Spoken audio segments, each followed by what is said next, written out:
Did you know in Do Revenge, the film pays homage to many iconic teen revenge films. Some of these include Jawbreaker, Heathers, Mean Girls, John Tucker Must Die, 10 Things I Hate About You, and Clueless. The film that it seems to reference the most is Cruel Intentions. The last few scenes of this film feature the song Praise You by Fatboy Slim, and the same song was featured in Cruel Intentions. During the welcoming day of school, we see one of the students reading the novel Dangerous Liaisons, and Cruel Intentions is the modern take on this book. Sarah Michelle Gellar plays the headmaster in this film, and she played Catherine in Cruel Intentions. Once the director realizes that she'd be playing the headmaster, he rewrote Sarah's lines to make her sound more like Catherine. Finally, the final shot of the car driving off in the distance is a direct nod to the final scene in Cruel Intentions. Did you know in Hellraiser? Originally, the Chatterer and Butterball Cenobites had dialogue written in the script, but the makeup made their speech impossible. Their lines were given to female Cenobite and Pinhead to help cement his reputation as the film's main character. Originally, Doug Bradley was going to turn down the role of the lead Cenobite to play the role of one of the mattress movers. As a new actor, he felt that the audience should see his real face to help establish himself better. He eventually got so good with the application and removal of the Pinhead costumes that Doug ended up being credited in some of the Hellraiser movies as an assistant makeup artist. Did you know in The Mortal Instruments, City of Bones? The movie took a bunch of liberties from the book. In the film, Clary is able to see the signs that Simon is turning after being bit by a vampire. In the book, he actually swallows vampire blood while he's a rat, and he's bitten by the entire clan later in the series before turning. In the film, Valentine fights using demons to take on the werewolves, yet in the book, he uses Forsaken warriors. In the film, Jace slays the demon in Clary's apartment using a seraph blade, but in the book, Clary kills it by herself using Shadowhunter equipment she got from Jace. Also in the movie, the final battle takes place at the Institute, but in the book, it takes place in an abandoned hospital. Did you know in The Butterfly Effect, there were multiple surprises to the cast and crew that ended up working out? For one, the lights weren't originally planned to flicker in the background of the office when Evan is hypnotized. This was actually caused by an actual short in the wiring.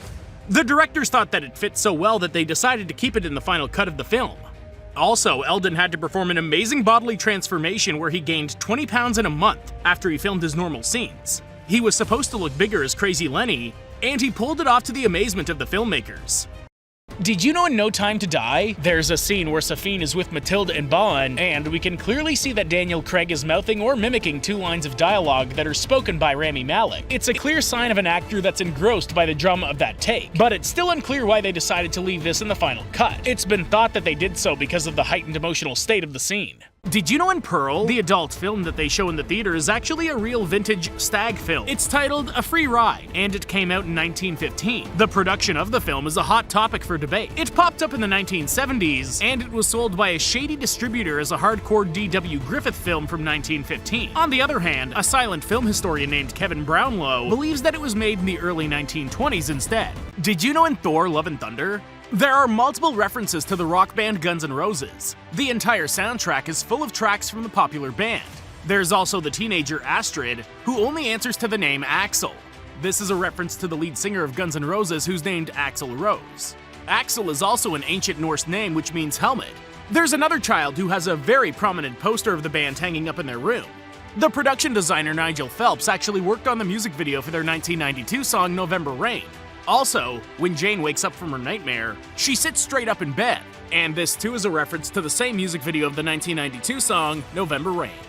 Did you know in Thor: Love and Thunder, during the scene where Zeus flicks Thor's clothes off, you can see a tattoo on the right side of his back? This tattoo is actually a list of people that he's lost throughout the years, and the names seen are Mother, Father, Heimdall, Loki, Tony, and Natasha. Later on, we see in the post-credit scene that Zeus is still alive, and they introduce Hercules, who's played by Brett Goldstein. Did you know in Alien vs. Predator Requiem? There were multiple alternate endings that were written up, but they were deemed too depressing or far-fetched. In one, Ricky was going to be impaled and ripped in half by the Pred alien while inside the hospital, but the test screening stated that it was too negative, so they just wounded him.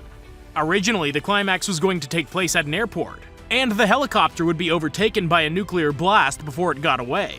There was another ending where the survivors were found by special forces and killed to keep things quiet.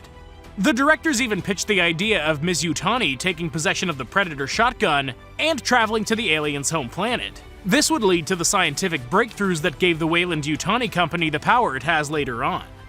Did you know in Shazam, the crew had an accidental cameo scene in the film? When Shazam tries to fly in the mall while he battles Dr. Savannah, you can see a group of unimpressed shoppers existing in the background that are paying him little mind. They were actually crew members that were there by accident. They ended up digitally inserting shopping bags with the crew members to give them the appearance of shoppers. Did you know in The Invisible Man, there are actually multiple Easter eggs that tie the film to the original series that aired between 1933 and 1951? The first one comes when Cecilia is sleeping in bed, and Adrian is taking pictures of her with her phone. When she wakes up, she sees a hat and a trench coat on the stand, and this refers to the Invisible Man's original costume disguise. The next Easter egg comes when Cecilia is in the hospital, and she sees a patient that's brought out on a stretcher. The patient has his whole head bandaged, but his eyes remain unbandaged and stare at her. This is a reference to the original design as well. Did you know in Venom, Let There Be Carnage? When Eddie's caught up at Coit Tower to find Cletus, there are several helicopters that fly by looking for symbiotes. This was completely by mistake, and they were actually supposed to be part of the Matrix Resurrection scenes. Andy Serkis could have waited for a clearer shot, but he decided that the helicopters made sense, and he left it. Instead, he added dialogue by Hardy and ADR afterward. Did you know in Tenet, the plane crash in the hangar was actually all practical effects? There was no visual effects or CGI used in that shot. The production team was scouting locations in California when the team came across a huge lot of old planes, and they realized that it would actually be cheaper to buy a real plane instead of putting the budget towards digitally creating the shot. They purchased a real 747 airplane and crashed it into the hangar. Besides that, the film used no green screens at all.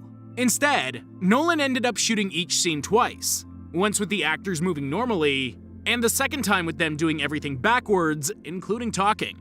Did you know in Rogue One, a Star Wars story? This film explains why the Emperor dissolved the Council permanently in the original Star Wars. All of the territories are directly controlled by regional governors, and it's due to the Battle of Scarif. The battle is the first open assault of the Rebel Alliance, and Palpatine used this as an excuse to call martial law into effect, and this helped him rid himself of the final governmental body that stood in his way of absolute power over the galaxy. This film also explains why the Rebel Alliance was only able to gather 30 starfighters for their attack on the Death Star. Luke is also recruited to replace Red 5, who died at Scarif. The battle on Scarif depletes their forces and the leader, General Merrick. Did you know in Star Wars Episode 9, The Rise of Skywalker?